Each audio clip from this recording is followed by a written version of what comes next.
My girlfriend wanted me to be romantic like in the movies, so I gave her the perfect scene, me walking away for good with the Sunset Clip winning film festival votes. We'd been living together in my condo for 2 years. I thought things were solid. Last month, I planned what I thought was a nice date. Found this quiet spot by the lake, packed homemade sandwiches, her favorite wine, even brought battery-powered fairy lights to hang from the trees since we'd be there past sunset. Spent probably 4 hours setting everything up. When I picked her up, she seemed underwhelmed. We ate, talked, watched the water. Then, as the sun started setting, she just goes, "This is nice, I guess," then sighs. It's just, why can't you be romantic like guys in movies? Like actual romance, not this basic stuff anyone could do. Basic. 4 hours of prep work. Basic. What do you mean like guys in movies? You know, grand gestures, passion, drama. Like when Noah hung from the Ferris wheel in The Notebook. You're so predictable, Thomas. Where's the excitement? The story worth telling our kids?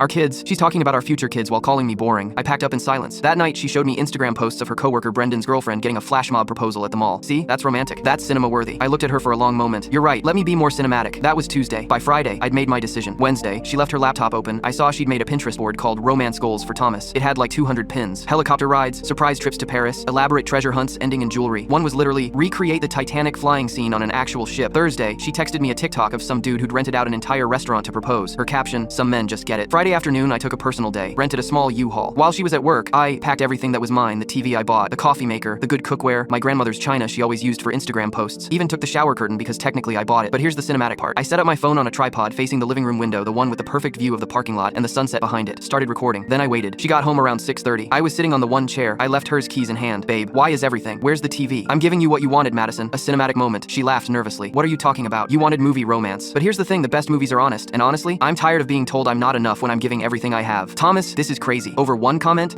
Madison, you've been comparing me to fictional characters for months. The Pinterest board really drove it home though. Her face went white. It was open on the kitchen counter. Hard to miss Romance Goals for Thomas is in 72-point font. I stood up, walked to the door. The sunset was perfect. That golden hour light filmmakers pay thousands for. I turned back one last time. You want a movie moment? Here's one. Sometimes the guy realizes he's been cast as a supporting character in his own relationship, and sometimes he rewrites the ending. Walked out, got in the U-Haul, drove away as the sun set behind me. All of it caught on camera through that window. She ran to look, saw the empty parking space, and just stood there with her mouth open. Pure cinema. My cousin convinced me to post it on TikTok. She wanted movie romance. I gave her the ending of 500 Days of Summer. 1.2 million views in 36 hours. Madison called 18 times that night. The texts came in waves. "This isn't funny anymore. You took the shower curtain? You're so immature." Then, you know Brendan means nothing. Wait, Brendan, the coworker with the flash mob girlfriend? Her best friend Sophia saw my TikTok and spilled tea in my DMs. Sent screenshots of Madison and Brendan texting lots of, "My boyfriend doesn't understand me like you do," and "I wish Thomas was more like you." Nothing explicitly sexual, but definitely emotional affair territory. I posted the screenshots with just, "She wanted a plot twist." Chaos. Brendan's fiance saw it, dumped him, threw her ring in a lake with Beyonce playing. That went viral too. Madison tried calling 67 times. She hired a lawyer demanding $5,000 for emotional distress. Saturday morning, Madison showed up with a U-Haul, Brendan, and 2 Craigslist movers trying to move into my condo. Through my Ring doorbell, "I'm moving back in. You never lived here legally. Leave or I'm calling police. I have tenant rights. You received Amazon packages. That's not tenancy." Cops came, reviewed my documentation, told them to leave.